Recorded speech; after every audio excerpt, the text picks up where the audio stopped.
የእግዚአብሔርን ቃል ስሰማ ወንጌሎች የወደቁ እየፈለኩኝ ማንበብ ጀመርኩ።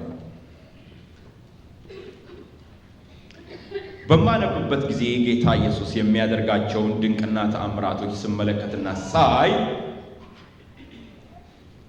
አንድ ጥያቄ ጠየቁ። ዛሬ ካህናት ለምን በኢየሱስ ስም አጋንንትን አያስወጡም? ለምን ዛሬ ካህናት ሙታንን አያስነሱ? ለምን ዛሬ የእግዚአብሔር ድንቅና ተአምራቶች አይደረጉም የሚለውን ጥያቄ ጠየቁ። ወደ ጌታም የመጣሁበት ምክንያት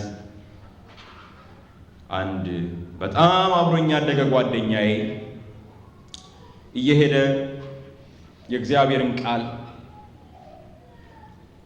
የእግዚአብሔር ቃል የሚሰማበት ቦታ እየሄደ የእግዚአብሔርን ቃል ይሰማ ነበር። ሕይወቱን ለኢየሱስ ክርስቶስ ሰጥቶ ተለውጦ ነበር። ያ ወንድሜ እየመጣ መንፈሳዊ ዝንባሌ ስላደረብኝ ስለ ጌታ ኢየሱስ ክርስቶስ ሲነግረኝ ነበረ። ግን አንድ ቀን የማልቀበለውን ነገር ስለነገረኝ በዛን ጊዜ በጣም ተበሳጨሁና ሁለተኛ ምንም ነገር እንዳትነግረኝ አልኩት። አንድ ቀን ግን መጣና እውር ሲበራ አየሁ አለኝ። የት ነው ያየኸው አልኩት። ጸሎት ቤት ሄጄ እጃቸውን ጭነው በኢየሱስ ክርስቶስ ስም ብለው ሲጸልዩለት የእውሩ አይኖች ሲበሩ አየሁ አለኝ። መስቀልም የለም አልኩት። መስቀል አልያዙም እነዚህ ሰዎች። ጠበልም የለም፣ ጠበልም አልረጩበትም። በናዝሬቱ በኢየሱስ ክርስቶስ ስም ብለው ሲጸልዩለት አይኑ በራ አለ። ይሄ ነገር እውነት ከሆነ እኔ ስጠይቀው የነበረው ነገር ነውና እባክህ ይዘኸኝ ሂድና ይሄን ተአምር ልይ አልኩት። በሄድኩ ጊዜ ጌታን የምትቀበሉ ሲባል ጌታን ተቀበልኩኝ። እግዚአብሔርም ሲፈውስ አየሁ። ይሄ አርዕስት ተሰጥቶኝ በዚህ አርዕስት ላይ እንድናገር ሲጠይቁኝ ይሄ ሁሉ የጥንቱ ታሪክ ትዝ ስላለኝ ነው። በኋላም ደግሞ ጌታ ለአገልግሎቱ ስለጠራኝ በጠራኝ ጊዜ የሃይ ስኩል ተማሪ ነበርኩና በልቤ ውስጥ ለእግዚአብሔር ኃይል ለእግዚአብሔር ክንድ መነሳት በጣም የሚቃጠል ነገር ጀመረ። አባቶቻችን የነገሩን ድንቅና ተአምራቱ ወዴት አለ የሚለው ቃል በሕይወቴ ውስጥ እየጠነከረ ሄደና መጨረሻ ላይ በሕይወትና በሞት መካከል እንዳለ ሰው ሆኜ እንደ እብድ ሰው ሆኜ ጠዋት ማታ ስራዬ ማልቀስ ሆነ። ምግብ መመገብ አቃተኝ። ትምህርቴን በደንብ አልማርም። የሃይ ስኩል ዲፕሎማዬን ብታዩት የሚያሳዝን ግሬድ ነው ያለኝ እኔ። በሽተኛ እንደው ቤተ ክርስቲያን ውስጥ አለቅሳለሁ። በጣም በሽተኞች ያሳዝኑኛል። መንገድ ላይ ሲሄድ ሳያቸው ያስለቅሱኛል። እግዚአብሔር ሆይ ምንድነው ከኔ የምትፈልገው አልኩት።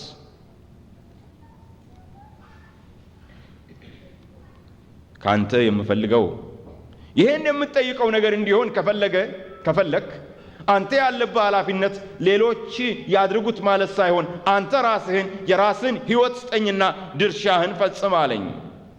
ጌታ ሆይ እኔ አገልጋይ ለመሆን አንድ ቀንም ፈልጌ አላቅም። ክርስቲያን መሆኔ ደስ ይለኛል አልኩት። ለምን አለኝ። የራሴን ምክንያቶች ነገርኩት።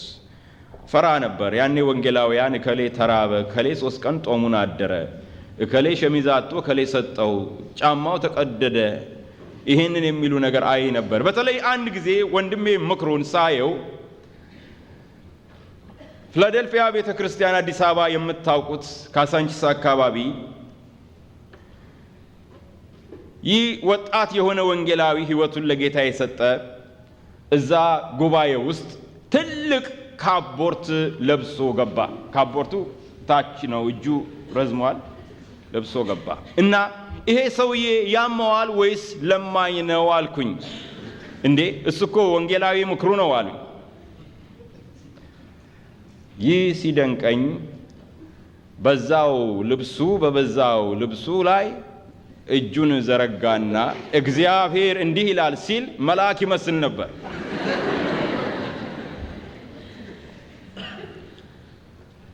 በኋላ ለምን ካቦርቱን አያወልቀውም በምልበት ጊዜ ሱሪው ስለተቀደደ ሰውነቱን እንዳያይበት ነው አሉኝ። ስለዚህ እኔ ወንጌላዊ መሆን አልፈልግም ነበር። ባህታዊ መሆን አልፈልግም የማለት አይነት ስሜት ነበረኝ። በኋላ ግን ወገኖች ሆይ ለእግዚአብሔር እሺ አልኩት። ታሪኩ ውስጥ ከገባው መልእክቱ ምስክርነት ይሆናልና ማሳጠር አለብኝ። መልእክቴን ለመጀመር ነው ይሄን የተናገርኩት። እሺ ባልኩት ጊዜ ጌታ ሆይ እንግዲህ እኔ ከወጣው ኃይልህ በክብር እየተገለጸ እንዲሰራ ማየት ነው የምፈልገው እንጂ ኢየሱስ ያድናል ብቻ ማለት አልፈልግም። ያ ድንቅና ተአምራትህ ወዴት አለ ብዬ ጌታን ጠየቅኩት። የምትለው ይሆናል ግን የምልህን ሁሉ አድርግልኝ አለ። ጌታ ሆይ አንድ ምልክት ብጠይቅ ቅር ይልሃል አልኩት። ጠይቀኝ አለኝ። ለኔ አእምሮ በጣም ትልቅ የሆነ በጣም ሰውን የሚያስደንቅ አንድ ድንቅና ተአምራት አሳየኝና ሕይወቴን እሰጣለሁ ላንተ፣ በቃ በዚህ እንስማማ አልኩት። ምልክትን ጠየቅኩት። እኔ ከዛ በፊትም ቢሆን ገና ድሮ ትምህርቱን ትቼዋለሁኝ። ስራዬ የጸሎት ቤት ማካሄድ ነበር እና ጸሎት ቤት ውስጥ ሆኜ ከወንድሞች ጋር ድሮ ጽዮን ይባል ነበረ፣ ወደ በላይ ዘለቀ ሃኒ የተወለደችበት ሰፈር ነው። ጸሎት ቤቱ እዛው አካባቢ ነበር፣ ግን ያኔ እዛ መወለዷን አላውቅም በነገራችሁ ላይ። እና እዛው አካባቢ ጸሎት ቤት ተከራይተን የእግዚአብሔርን ቃል ስንናገር በጸሎት ጊዜ አንድ ሽባ የሆኑ የ58 ዓመት አሮጊት ተሸክመው እንደገና እብድ የሆኑ ይዘው ገቡ። እብድ ናቸው። ሴትየዋ በራሳቸው መጸዳዳት አይችሉም። ሰው ነው የሚያጎርሳቸው። መጡ። ከየት መጣችሁ? ከመርካቶ አካባቢ መጣን። ምን ፍለጋ መጣችሁ? እዚህ ስፍራ ሰው ይድናል ስላሉን ይዘናቸው መጣን። ሴትየዋ ኦሮምኛ ነው የሚናገሩት። አማርኛ መናገር ስለማይችሉ በአስተርጓሚ የእግዚአብሔርን ቃል ነገርኳቸው። ጸለይኩላቸው። ወደ ቤታቸው ሄዱ። ማታ ተንበርክኬ ስጸልይ ያንኑ ጥያቄ ጌታ ሆይ እንግዲህ የምልክቱን ነገር እንዴት ነው የምታረገው ስለው ያቺ ዛሬ የመጣችውን አሮጊት ሴት ምልክት አድርጌ ሰጥቻለሁ አለኝ። እንዴ ጌታ ሆይ እኛ ሴት እኮ ሽባ ናቸው፣ ለ15 ዓመት መሄድ አይችሉም፣ በዚህ ላይ አእምሯቸው የተነካ እብድ ናቸው አልኩት። የጠየከኝ ይሄን አልነበረም አለኝ። በሌላ ጊዜ ሴትዮዋ እንደዚሁ በማገለግልበት ጊዜ ድንገት መጡ። እዛ ግቢ ውስጥ ሲመጡ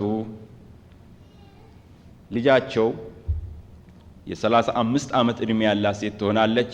እጇን ዘርግታ በሰፊው እልል እያለች ሰው ሁሉ ተከትሏቸው እሳቸው አንዲት እንጨት ይዘው በዛ እንጨት እየተደገፉ መጡ። እኔ አይኔን ማየት አልቻለም። ያን ነገር ምን ሆነ? ይሄው እናታችን እኮ መሄድ ቻለች። አሁን እግዚአብሔር የተመሰገነ።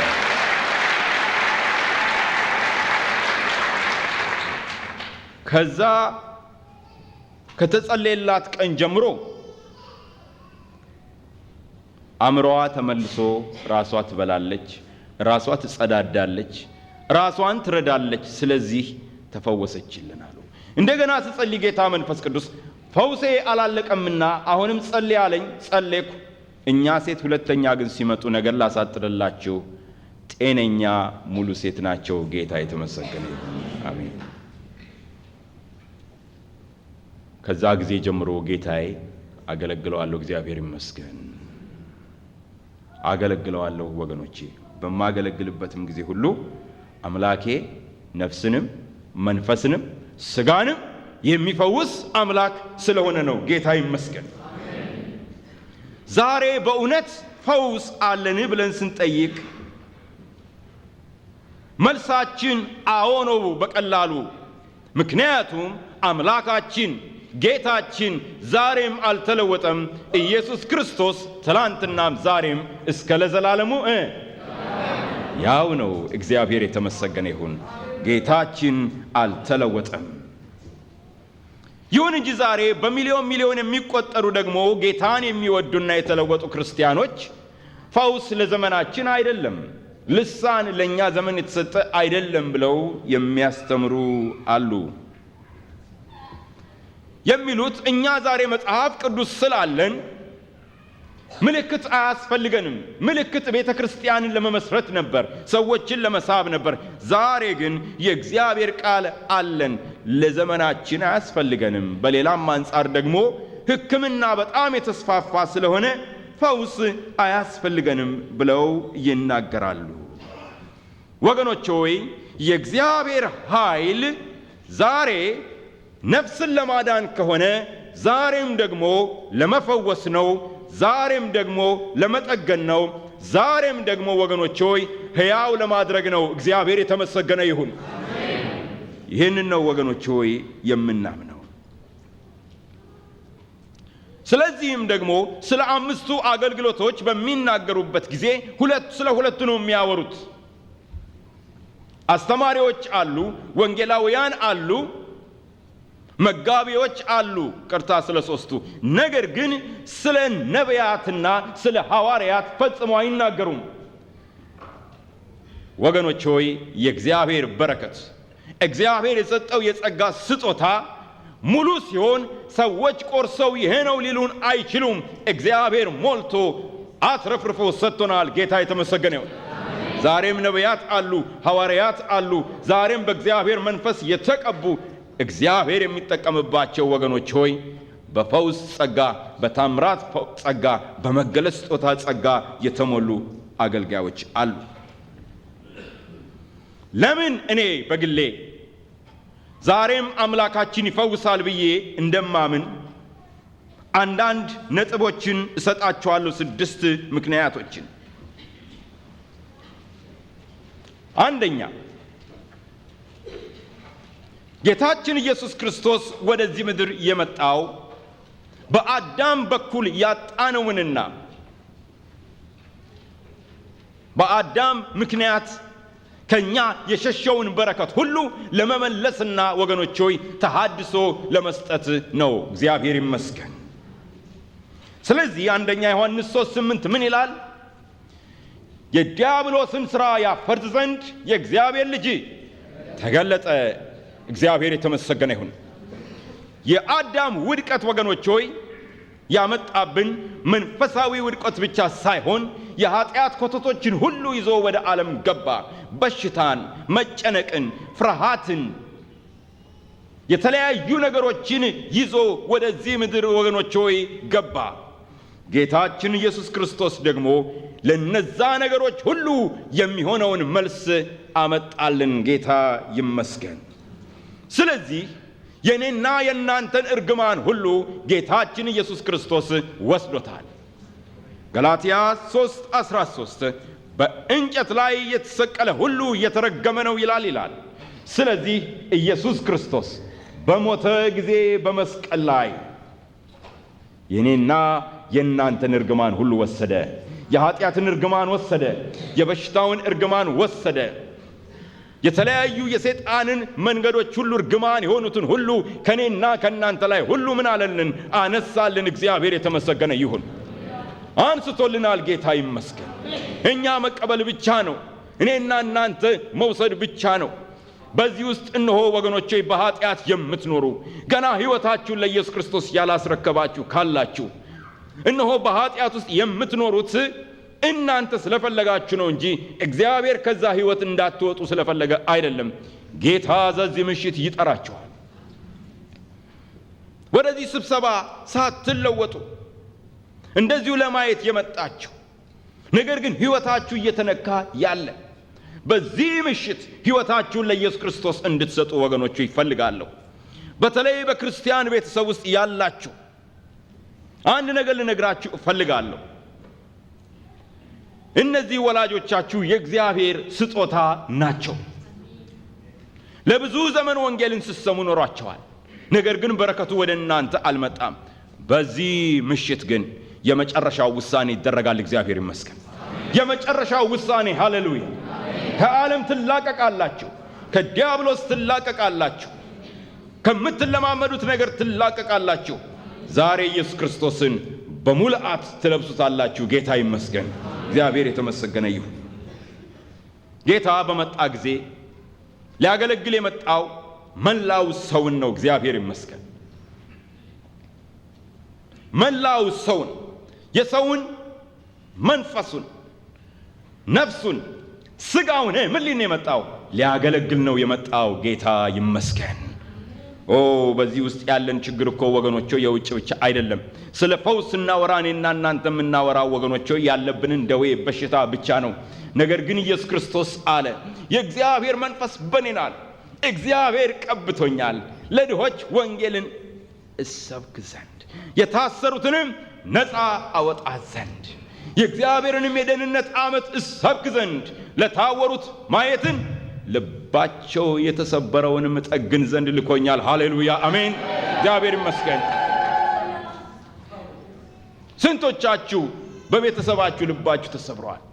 ስንቶቻችሁ በልጆቻችሁ ልባችሁ ተሰብሯል? ስንቶቻችሁ በባልና በሚስት ልባችሁ ተሰብሯል? ስንቶቻችሁ በዘመድ ሞት፣ በሚስት ሞት፣ በባል ሞት ልባችሁ ተሰብሯል? ስንቶቻችሁ ሰው ስለከዳችሁ ልባችሁ ተሰባብሯል? ስንቶቻችሁ የተሰበረ ልብ ይዛችሁ ትሄዳላችሁ? ኢየሱስ ክርስቶስ ዛሬ ማታ ይፈውሳቸዋል። ሃሌሉያ አሜን። ጌታ የተመሰገነ ይሁን።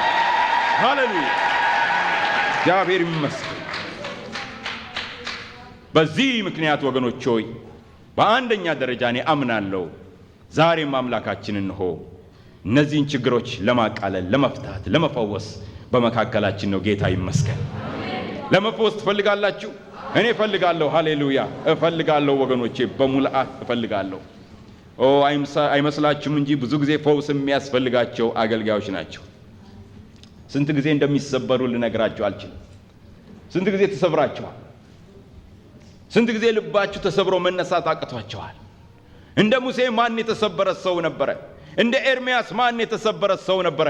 እግዚአብሔር አምላኩ ግን ፈዋሽ ስለሆነ መንፈሱን ሁሉ እየጠገነ አቆመው። ጌታ ይመስገን። ሃሌሉያ አሜን። ዛሬም ያቆማል። ሃሌሉያ እግዚአብሔር ይመስገን። ዛሬም ያቆመናል። ጌታ ይመስገን። እውነት ነው ወገኖች ሆይ አንዳንድ ጊዜ ወደ ጓዳችን ስንሄድ በእንባ ነው የምንሄደው። አገልጋዮች በእንባ ነው የምትሄዱት፣ በለቅሶ ነው የምትሄዱት። የመጨረሻ ውሳኔ ታረጋላችሁ። ጌታ ሆይ ከእንግዲህ ወዲህ አላገለግልህም ትላላችሁ። ስንት ጊዜ ያንን እነሆ ነገር ተናገርኩት ወገኖች ሆይ። ጌታ ግን ሲመጣ አየሁት። እነሆ የፈውስ እጆቹን ዘረጋ፣ ልቤንም ፈወሰ፣ ጉልበቴንም አጠነከረ፣ መልሶም ደግሞ ለአገልግሎቱ አቆመኝ። ሃሌሉያ እግዚአብሔር ይመስገን። አሜን እግዚአብሔር ይመስገን። ማን ነው ያ ታላቁ ነቢይ ወገኖች ሆይ? እሳት ከሰማይ ያወረደው ኤልያስ ልቡ ተሰበረ፣ በዋሻ ውስጥ ተደበቀ። በቃኝ አለ፣ አክትሟል አለ። እግዚአብሔር ግን አለው እነሆ መገበው፣ ውስጡን ፈወሰው፣ ጉልበት ሰጠው፣ ኃይል ሰጠው። መልሶ እንደገና ወገኖች ሆይ ለታላቅ አገልግሎት አቆመው። ጌታ ይመስገን። አሜን። ሁለተኛ ጌታ ዛሬም መፈወሱ እውን የሆነበት ምክንያት የጌታችን የኢየሱስ ክርስቶስ የአገልግሎቱ ጠባይ ነው የሚያሳየን። ጌታችን ኢየሱስ ክርስቶስ በምድር ላይ ሲመላለስ 3/4 ጊዜ ያጠፋ የነበረው በሽተኞችን በመፈወስ ነው። ለምንድን ነው የፈወሳቸው? ትንሽ መንፈሳዊ ኃይሉን፣ ጉልበቱን፣ ጡንቻውን ኤክሰርሳይዝ ለማድረግ ነው? ለዛ ነው? አንዳንድ ሰዎች ሲጸልዩ ወገኖች እኔ ይፈትኑኛል። በሽተኛ ሲጸልዩ በተለይ በቴሌቪዥን ላይ ሳያቸው ይፈትኑኛል። ጉልበታቸውን የሚለማመዱ ነው የሚመስለኝ። ጌታ ኢየሱስ ክርስቶስ ግን ለዛ አልነበረም ወገኖች ሆይ። እያለቀሰ ነው የጸለየላቸው። እረኛ እንደሌላቸው በጎች ተጥለው ባየ ጊዜ እነሆ አዘነላቸው። ስለዚህ ድዌዎቻቸውንም ሁሉ ምን አለ? ፈወሰ። ሃሌሉያ ይሄ ነው። እያለቀሰ ነበር የዳሰሳቸው ወገኖች ሆይ። ፍቅሩን ነበረ የሚሰጣቸው። ጌታ የተመሰገነ ይሁን። ትልቁ ለሰው ልጆች ፈውስ የሚያመጣው ፍቅር ነው። ዛሬ ያንን አገልግሎት በምድር ላይ የሚፈጽመው ማን ነው? መንፈስ ቅዱስ ነው። ስለዚህ እሱ ደግሞ የሚያደርገው ልክ ጌታ ኢየሱስ እንዳሳየው ነው። ሃሌሉያ አሜን። አብና ወልድ እንዳሳዩት ነው የሚያደርገው። ጌታ ደግሞ የሚያውቀው መጠገን ነው፣ መፈወስ ነው ወገኖች ሆይ። ለዚህ ነው የኔና የእናንተም ተልእኮ ወገኖች ሆይ ምን አይነት ነው? መፈወስ ነው። አብ ወልድን ሲልከው እንዲፈውስ፣ እንዲጠግን፣ እንዲፈታ፣ እንዲያቃና ነው። አብና ወልድ መንፈስ ቅዱስንም ሲልኩ ወገኖች ሆይ እንዲፈውስ፣ እንዲጠግን፣ እንዲያጽናና፣ ዘይቱን እያፈሰሰ በቁስል ላይ ወገኖች ሆይ እንዲያድን ነው። መንፈስ ቅዱስ ደግሞ እኛን ሲልከን እንድንፈውስ፣ እንድንጠግን ነው። ጌታ የተመሰገነ ይሁን።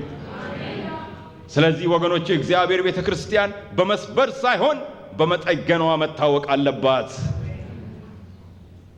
የቆሰሉትን በማንሳት መታወቅ አለባት። ተልኳችን ይሄ ነው።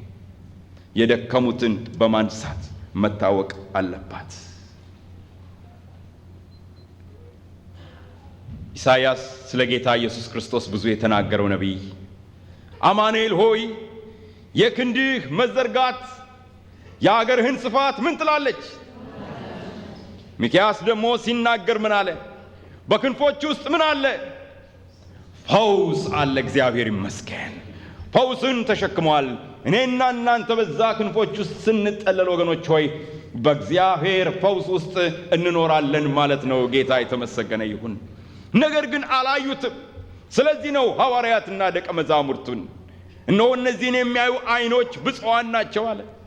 እነ ጴጥሮስ አሳ አጥማጆች ቆመው እጁን ይጭናል ኢየሱስ ሲዳስሰው አይን ሲበራ ያያሉ። የሞተውን ሲጠራው ሲወጣ ያያሉ። በጣም እኮ እዚህ ግባ የማይባሉ ሰዎች፣ በውጭ ስትያዋቸው ልብሳቸውን የማይለውጡ ሰዎች፣ አሳ አጥማጅ ምን መልካም ልብስ አለ። ነገር ግን ለዚህ መረጣቸው። ጌታም ይህንን የሚያዩ አይኖች ብፁዓን ናቸው። አንዳንድ ጊዜ የብሉይ ኪዳን ቅዱሳንና ነቢያትን ጩኸታቸውን ሳይ የነ ጴጥሮስን እድል አግኝተው ቢሆን ምን ያህል ደስተኞች ይሆኑ ነበር እላለሁ። በተለይ ኤርምያስን ሳስበው ወገኖች ሆይ እንደዛ እላለሁ። ኤርምያስ በ8ኛው ምዕራፍ በቁጥር 10 ላይ ሮሮውን ሲናገር ምን ይላል? በሕዝቤ ልጅ ስብራት ፊቴ ጠቁሯል፣ አዝኗል። በገለአድ የሚቀባ መድኃኒት የለምን? በገለአድ ሐኪምስ አይገኝምን? ብሎ ይጮኻል ወገኖች ሆይ። ለቅሶ ነው እነሆ የሚያሰማው ይህ የእግዚአብሔር ነቢይ። ወገኖች ሆይ እኔና እናንተ ግን ለኤርምያስ እንመልሳለን። ኤርምያስ ሆይ በገለአድ መድኃኒት ተገኝቷል፣ እሱም የናዝሬቱ ኢየሱስ ነው። ሃሌሉያ እግዚአብሔር ይመስገን። የሚቀባ መድኃኒት ተገኝቷል፣ የናዝሬቱ ኢየሱስ ነው። እግዚአብሔር ይመስገን። መሲሁን አግኝተነዋል፣ የናዝሬቱ ኢየሱስን አግኝተነዋል። እግዚአብሔር የተመሰገነ ይሁን። ሶስተኛ ኢየሱስ ክርስቶስ የተላከበት የመከራውና የመስቀሉ ችግር፣ ጭንቀት፣ ሞቱ በጠቅላላ ፈውስንም የሚያጠቃልል ነው። እግዚአብሔር የተመሰገነ ይሁን። ስለዚህ ቅድም በኢሳይያስ 53 ላይ ያነበብነው በእውነት ደዌያችንን ተሸከመ፣ ስብራታችንን ተሸከመ ይለዋል። በመስቀል ላይ ሆኖ ወገኖች ሆይ የኔና የእናንተን ደዌ ተሸከመ፣ ኃጢአታችንን ተሸከመ ወገኖች ሆይ ጭንቀታችንን ተሸከመ ኢየሱስ ክርስቶስ። በዛ ላይ ሆኖ ሥጋው ሲቆረስ ወገኖች ሆይ ለኔና ለናንተ ለሥጋችን ፈውስ ያመጣ ዘንድ በዛ ውስጥ እንሆ ተሸከመ። ጌታን እንደተቀበልኩኝ እንደው ይሄ ነገር በጣም ማላነበው መጽሐፍ የለም። መቼም ስትጠሙ ትወስዳላችሁ አይደለ? የራበው ሰው ማጋበስ ነው አይደለ? እኔ ማላነበው የፈውስ መጽሐፍ አልነበረም። ይሄን ጥቅስ አገኘው። እንደው ይሄ ጥቅስ እውነት እንደው አንድ ጊዜ በህይወት የተለማመጀው አልኩኝ። አንድ ቀን ራሴን አመመኝ።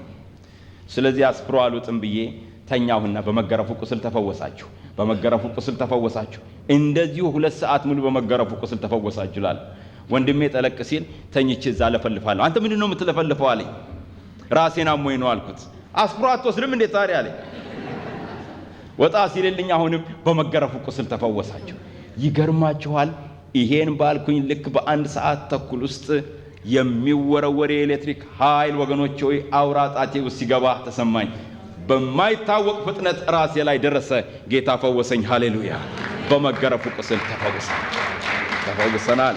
ጌታ የተመሰገነ ይሁን። ስለዚህ ወገኖች ሆይ በጌታ በኢየሱስ ክርስቶስ ቁስል እኛ ተፈውሰናል። ሁል ጊዜ በቅዱስ ቁርባን ስንወስድ እንድናስተውል የሚያስፈልገው እንድንለይ ያስፈልጋል። ወገኖች ሆይ ህብስቱ ሲቆረስ የኢየሱስን ሥጋ መቆረስ እናስባለን። ህብስቱን በምንወስድበት ጊዜ በዛ ውስጥ ሞቱን፣ ለእኛ መታመሙን፣ መድቀቁንም ወገኖች ሆይ እናስባለን። ለዚህ ነው በእግዚአብሔር ቃል ላይ በምናነብበት ጊዜ በማቴዎስ 9 ከቁጥር 16 ጀምሮ እስከ 17 በምንመለከትበት ጊዜ ኢየሱስም በምኩራቦቻቸው እያስተማረ የመንግሥትንም ወንጌል እየሰበከ በመንደሮቻቸው ሁሉ ይዞር ነበረ ይላል። ዝናውም ወደ ሶርያ ወጣ፣ የታመሙትንም ወደ እርሱ አመጡ፣ እርሱም ድውያኖችን ፈወሰ፣ አጋንንትንም በቃሉ አወጣ። ይህን ያደርግ ነበር። እግዚአብሔር ይመስገን። ኢሳይያስ እያመሳከረ ይሰጠን ነበረ በዚህ አይነት ሁኔታ። በቀደም ወንድሜ ያሰፋ ስለ ኢየሱስ ክርስቶስ ቁስል ሲሰብክ ልቤ የተነካው ነገር ምን እንደው ታውቃላችሁ? ኢየሱስ ክርስቶስ ደቀ መዛሙርቱ መሃል ቆሞ እጁን እንዲዘርግቶ ሰላም ለእናንተ ይሁን ብሎ ቁስሉንም አሳያቸው፣ ችንካሩንም አሳያቸው። ኢየሱስን የምናውቀው በቁስሉ ነው። እግዚአብሔር ይመስገን። በጣም ልቤን ነካው ወገኖች ሆይ። የምናልፍበት መንገድ ኢየሱስ ባለፈበት ነው ወገኖች ሆይ። ክርስቲያኖች ሆይ፣ የእግዚአብሔር ባሪያዎች ሆይ፣ የምንታወቀው በቁስላችን ነው። ሃሌሉያ! በእኛ መቁሰል ሌሎች ይፈወሳሉ። በእኛ መቁሰል ሌሎች ወደ እግዚአብሔር ይመጣሉ። የምናፍርበት አይደለም። ለዚህ ነው ጳውሎስ ከተገረፈ በኋላ ምን አለ? የኢየሱስን ማኅተም በሥጋዬ ተሸክሜያለሁ። ሃሌሉያ! እግዚአብሔር ይመስገን። እግዚአብሔር የተመሰገነ ይሁን። ይህንን ነው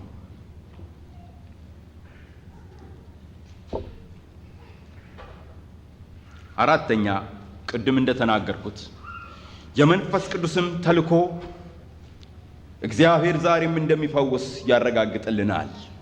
ነገር ግን ሐሳቡ የተደገመ ቢሆንም ለመጨመር የምፈልገው ነገር አለ። በጣም የሚደንቃችሁ ነገር በሐዋርያት ሥራ ላይ እግዚአብሔር እንዴት ከነሱ ጋር እንደሰራ ሲናገር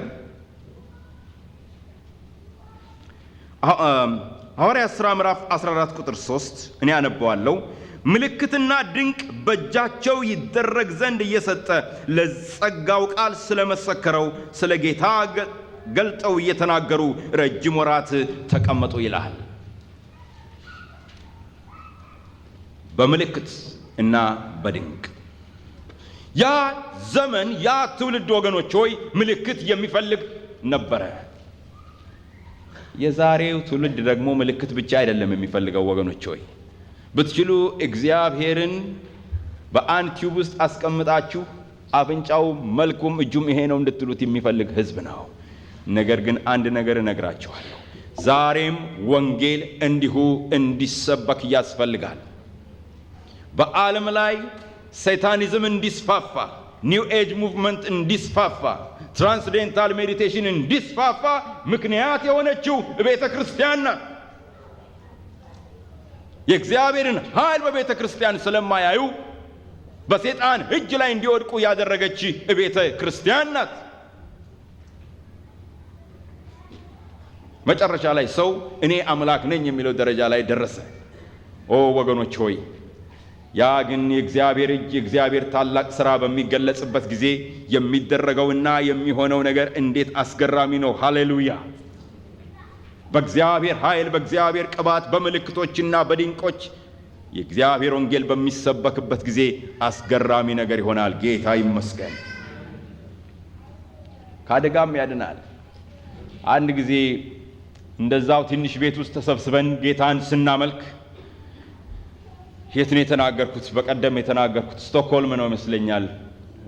እርግጠኛ ብሆን ቤተ ያስታውስ ይሆናል።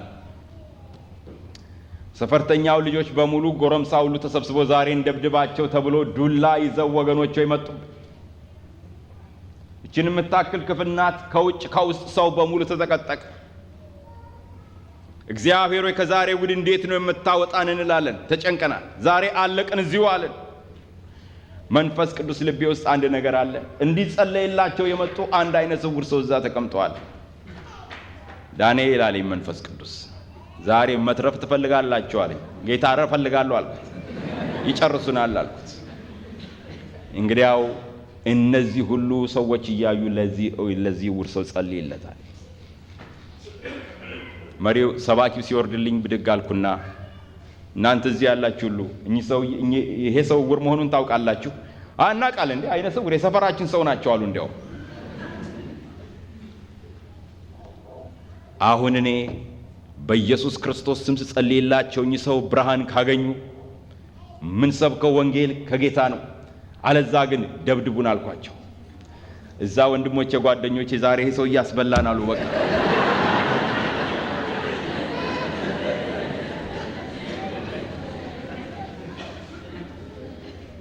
በህይወቴ ዘመን ማረሳው ነገር ነው ያለታ የሆነው። ማረሳው ነገር ከ20 ዓመት በላይ ነው ከሆነ ወገኖች ሆይ እጄን ጫንኩና ለዛ ሰው በምጸልይበት ጊዜ እጄን አነሳው።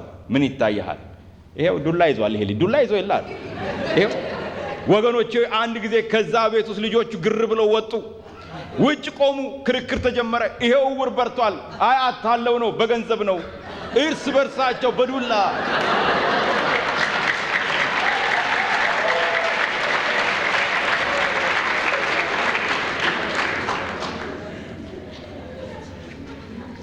መንፈስ ቅዱስ ወገኖች ሆይ በድንቅ በተአምር ሲሰራ ወዲያው 15 ሆኖ ተከፋፈሉ። ክርክር ተነሳ። ውሸት ነው እውነት ነው በአይናችን አይተላል። አውቃለሁ አላውቀውም ሰውየውን ይሰማናል እኛ። ከዛ በኋላ መፈናከት እርስ በርሳቸው ተደባደቡ። እኛ በመሃል ልብሳችንን አስተካክለን ወገኖች ሆይ ወጣን።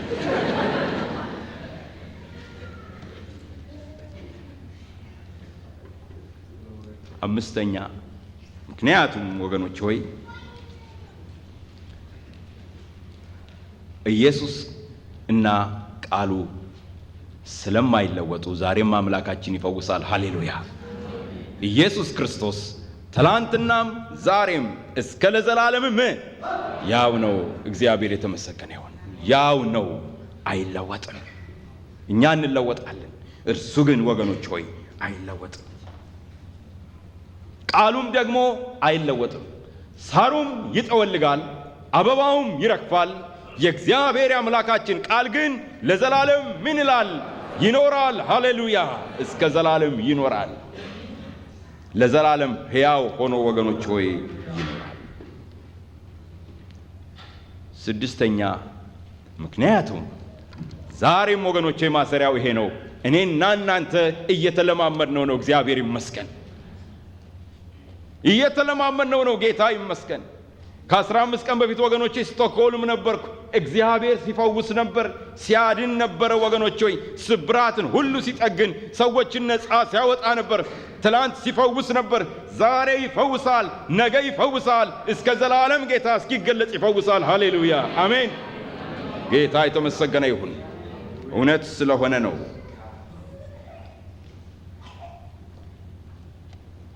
ሌላ ዋና ሐሳብ ዛሬ ጌታ ይፈውሳል ካልን የሚፈውሰው እንዴት ነው?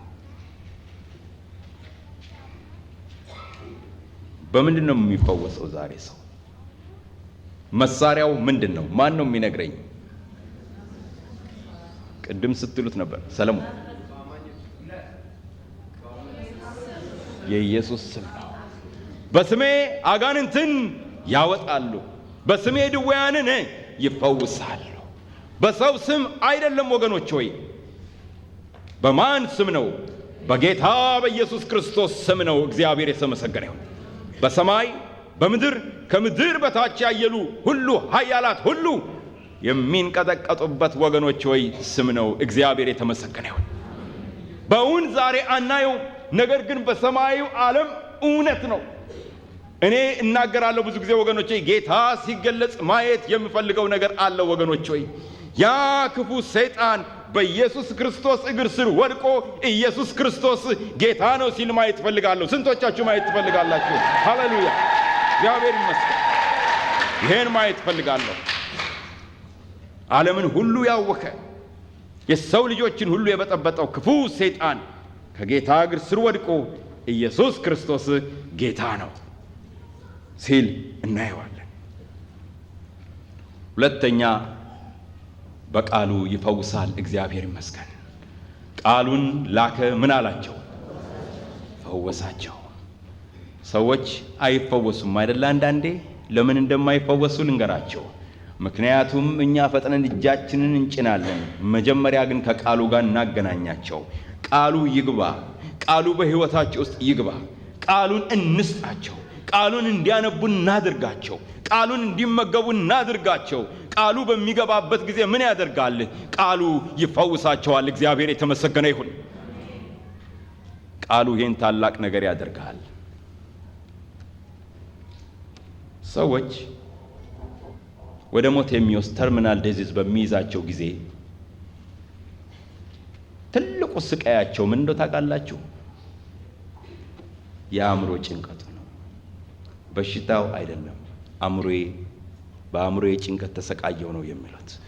የእግዚአብሔር ቃል ግን በሚገባበት ጊዜ ምን ያደርጋል? ያንን ሁሉ ነገር ይቆጣጠረዋል።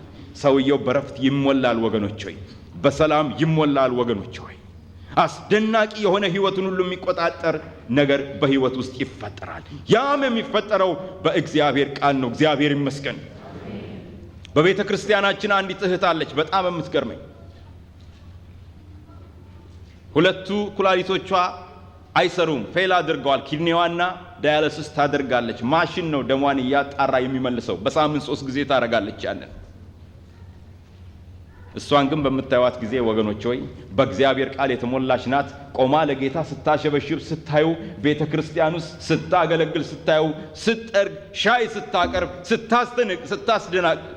ስታስተናግድ፣ ሌሎችን ስታጽናና ብታዩ ትደነቃላችሁ። ያን መስራት የቻለው ማን ነው? ቃሉ ነው። እግዚአብሔር ይመስገን። ቃሉ በሕይወቷ ውስጥ ሞልቷል። ቃሉ ሕይወቷን ሁሉ ምን ብሎታል? አጥለቅልቆታል። ጌታ ይመስገን። ብዙ ጊዜ እርኩስ መንፈስ ላለበት ሰው በሚጸለይበት ጊዜ ትልቁ ችግር ያ ሰው በግሉ በአእምሮ እያለ የእግዚአብሔርን ቃል ስለማያውቅና ስለማያነብ ከዛ ሰው ውስጥ እርኩስን መንፈስ ገስጾ ማስወጣት አስቸጋሪ ነው። ነገር ግን የሰውየው ሕይወት ከውስጥ ቃሉን ሲቀበል ቃሉ ከውስጥ ገፍቶ ምን ይለዋል? ያባርረዋል። እግዚአብሔር ይመስገን። ያባርረዋል። ቃሉ በሙላት በሰውየው ውስጥ ይኖራል። ሌላ የምንፈወስበት መንገድ ወገኖች ሆይ ቃልን ካገኘን በኋላ በምንድን ነው? በእምነት ነው። እግዚአብሔር የተመሰገነ ይሁን። በእምነት ነው። ጌታ ይመስገን። እምነት የሚመጣው የእግዚአብሔርን ቃል ምን ከማለት ነው? መስማት ነው። እምነት ምን እንደሆነ ትርጉሙ ታውቃላችሁ? እግዚአብሔር ያለውን ነገር እውነት ነው ብሎ መቀበል ነው። እንደዚህ ቀላል ነገር ነው እምነት ማለት ነው። እውነት ነው፣ አይዋሽም ማለት ነው። ሌላ ትርጉም የለውም። ሌላ ትርጉም የለውም። ጌታ ኢየሱስ የፈወሳቸውን ሁሉ ስትመለከቱ ምንድን ነው ጌታ የሚለው? ልጄ ሆይ እምነትሽ አድኖሻል፣ እምነትህ አድኖሃል። ፈውሱ ያለው የት ነው? እዛ እናንተ ጋር ነው ያለው። እጃችሁ ውስጥ ነው ያለው። ሰው በልቡ አምኖ በአፉ መስክሮ ምን ይላል? ይድናል። የእግዚአብሔርን ስም የሚጠራ ሁሉ ምን ይላል? ይድናል። ጌታ የተመሰገነ ይሁን። የልብ መዘጋጀት እምነት እውነት ነው ብሎ ከእግዚአብሔር ጋር መስማማት ነው። ጌታ የተመሰገነ ይሁን። እግዚአብሔር ይመስገን።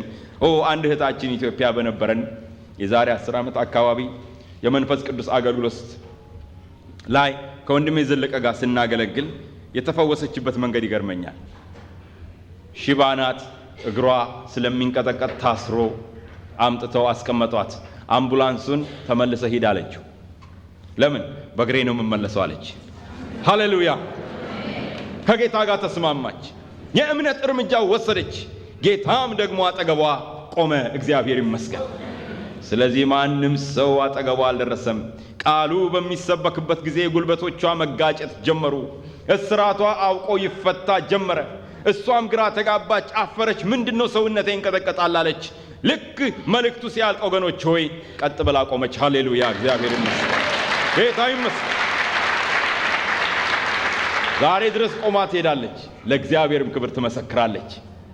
አምላካችን ወገኖች ሆይ ዛሬም ይፈውሳል። ሌላው ፈውስ የሚተላለፍበት መንገድ እጅ በመጫን እንደሆነ እግዚአብሔር ቃል ይናገራል። እጆቻቸውንም በድውያን ላይ ምን ይላሉ? ይጭናሉ፣ እነርሱም ይፈወሳሉ። ጌታ ይመስገን።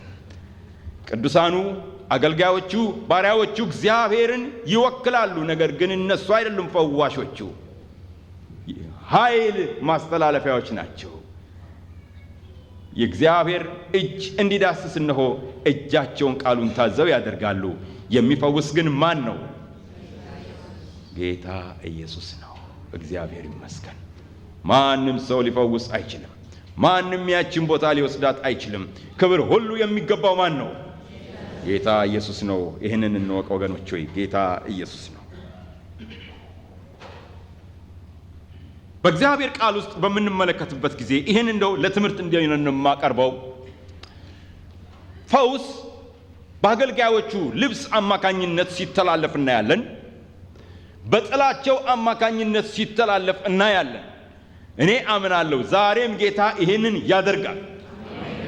ነገር ግን አንድ ነገር እንድናስተውል ፈልጋለሁ። በጣም ብዙ ጊዜ እዚህ ሀገር ልቤን የሚሰብረው ይሄ ነው። ጳውሎስ ልብሴ ይፈውሳልና ውሰዱና ተዳሰሱ አላለም። ጳውሎስ አላለም ልብሴ ይፈውሳል። ሰዎቹ ጳውሎስን ባጡት ጊዜ ልብሱ ይፈውሳል ብለው እንዲያውም ጳውሎስ እዛ ነበር፣ የሚያውቀው ነገር የለም። ሲመጣ በልብስ ድውያን ተፈወሱ አሉት። እግዚአብሔርም ይሄን ከሰራ እግዚአብሔር ይመስገን። መሐረቤ ይፈውሳል፣ ልብሴ ይፈውሳል አይደለም ወገኖች። እኔ ጥላ ጋር ቁሙ ትፈወሳላችሁ። አያስፈልገውም መንፈስ ቅዱስ ቅባት። እንዲህ አይነት ማስታወቂያ መንፈስ ቅዱስ አይፈልግም። ገብቷቸዋል? ፈጽሞ አይፈልግም። እዚህ ላይ ነው ማረም ያለብን። ለዚህ ነው ወገኖች ሆይ ስናደርገው ይሄን ነገር እግዚአብሔር ከሰራ በጨርቅ ውስጥ በመንፈስ ቅዱስ ምሪት አንደኛ፣ ሁለተኛ በምን እንደሚመረጥ ታውቃላችሁ? በሰዎቹ በራሳቸው ማድረጉ የተመረጠ ነው። ነገሩን ቀላል ያደርገዋል። በተለይ እኛ ህዝብ እንደምታውቁት እንግዲህ ባክግራውንዳችን የታወቀ ነው። ሁሉን ነገር ወስዶ ምን ያደርገዋል? ወደ ሌላ ይለውጠዋል።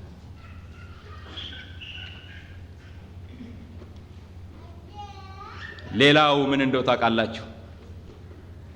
እንደተማርነው ትላንትና የእግዚአብሔር ክብር በሚወድቅበት ጊዜ ምን ይላል? ሰዎች ሁሉ ምን ይላሉ? ይፈወሳሉ። እግዚአብሔር ይመስገን። ክብሩ ሲወድቅ ያን ጊዜ ወገኖች የኛ ቲዮሎጂ ሁሉ ገደል ይገባል። እኔ ስንት ጊዜ እግዚአብሔር አልገባኝም፣ ግን ስለፈወስክ አመሰግናለሁ ያልኩት ጊዜ አለ።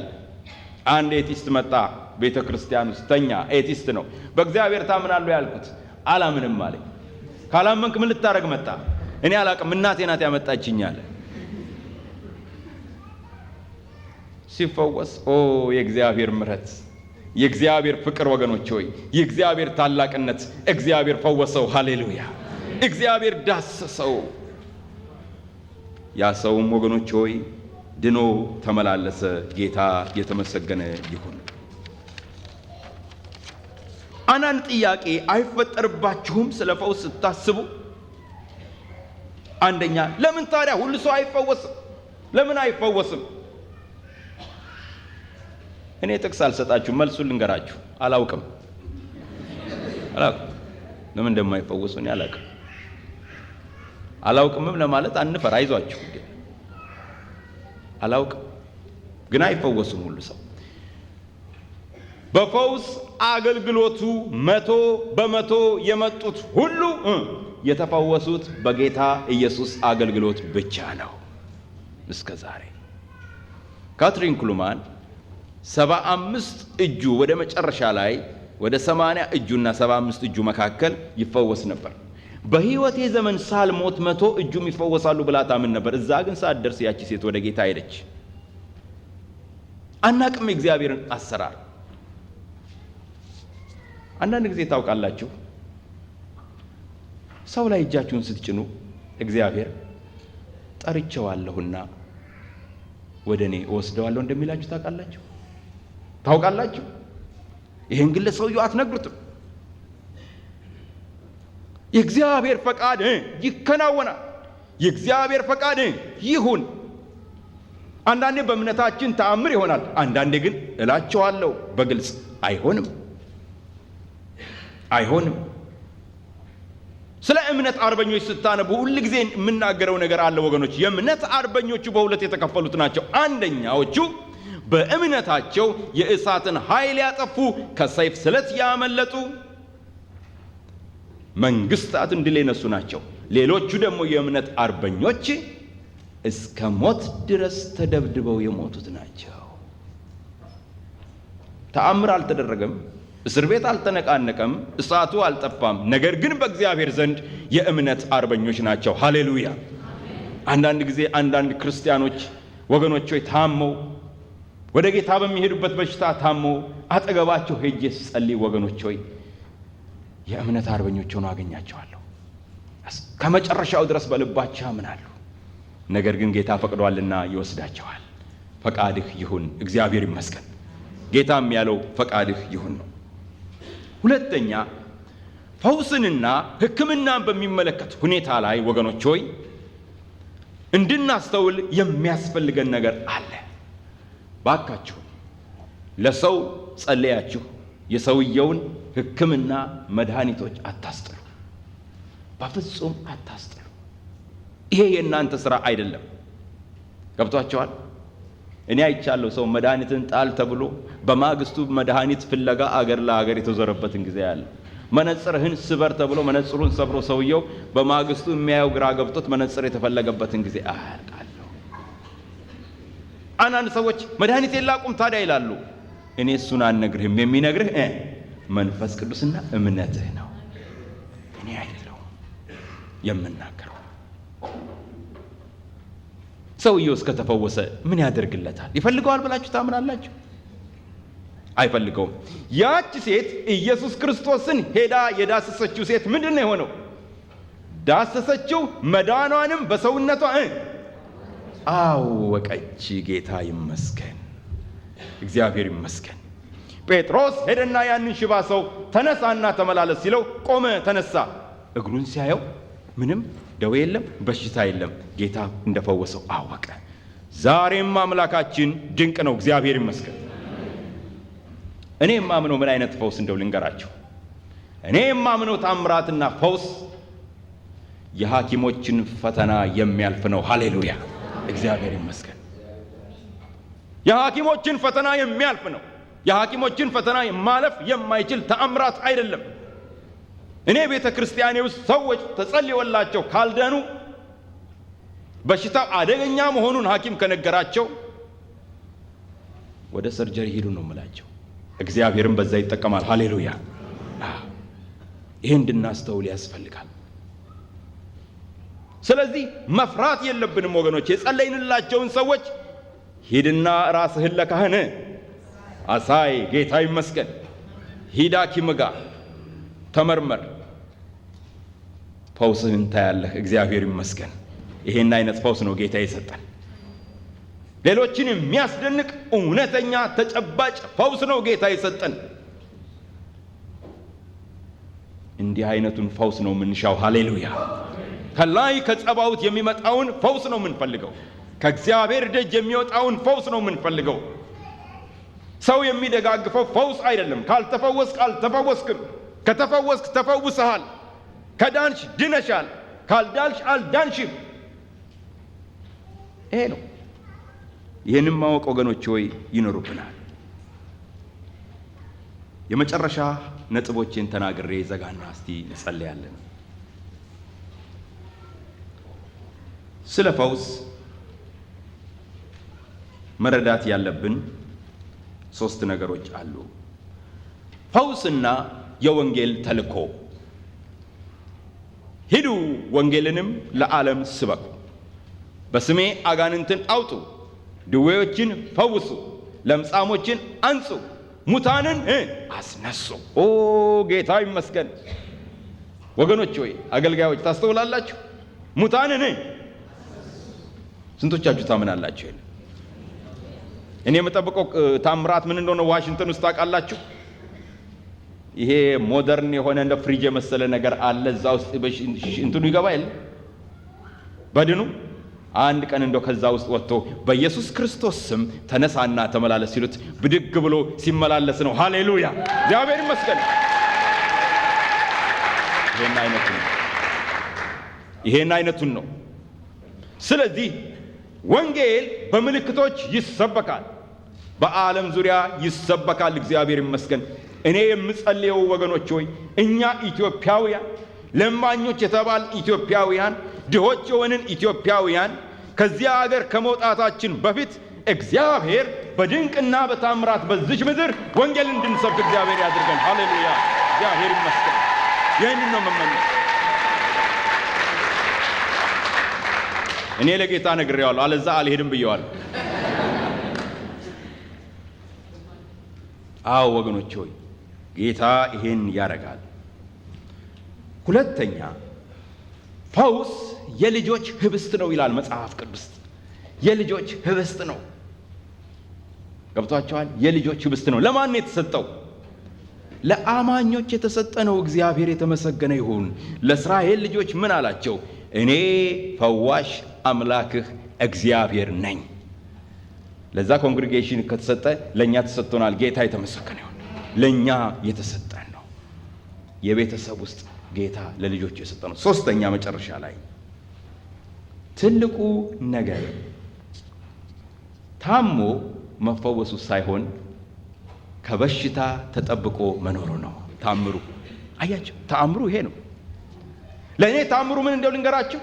ሚስቴ ጤነኛ መሆኑ፣ ልጆቼ ጤነኛ መሆናቸው፣ ቤተሰባችን ሁሉ ጤነኛ መሆኑ ነው። ያ ነው። የግብፅ ደዌ ሁሉ ወደ ቤትህ አይገባም። እግዚአብሔር የተመሰገነ ይሁን። አሁንማ ዓለም በጣም አስከፊ በሆነ በሽታ ደዌ ተይዟል፣ ተለክፏል አይደል እንዴ? አንድ ቀን መጽሐፍ ቅዱሴን ሳነብ ዘዳግም ላይ ምን ይላል? ይሄን ባታደርግ ምን አመጣብሃል? የማታውቀውን መፍትሄ የማታገኝለትን መድኃኒት የማታገኝለትን በሽታ መፍትሄው ምን ነው? ወደ እግዚአብሔር መመለስ ነው። ሃሌሉያ! እግዚአብሔር ይመስገን። ወደ እግዚአብሔር መመለስ ነው። ሃሌሉያ! እግዚአብሔርን አመስግኑ ስሙንም ጥሩ እያልን እንዘምር ወገኖች ሆይ። ሃሌሉያ! ጌታ የተመሰገነ ይሁን። ከዛ በኋላ እኔ የመጀመሪያ የቅድሚያ ጥሪ የደህንነት ጥሪና በዚህ ቤት ውስጥ የመጨረሻ ውሳኔ ለምታረጉ ሰዎች ነው፣ ለበሽተኞች አይደለም። እግዚአብሔርን አመስግኑ ስሙንም ጥሩ፣ ለአሕዛብም ሥራውን አውሩ። አምላካችን ዛሬም ድንቅን ያደርጋል አይደለም? ያድናል፣ ይታደግማል፣ በሰማይና በምድርም ድንቅና ታምራትን ያደርጋል። ኢየሱስ ጌታ ነው። እግዚአብሔር የተመሰገነ ይሁን። እስቲ እንዘምረው።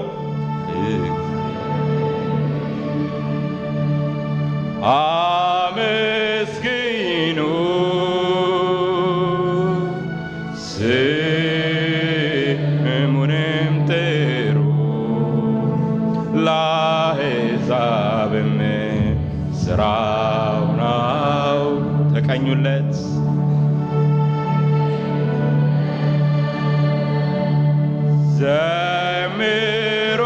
ዘምሩለት፣ ታምራቱንም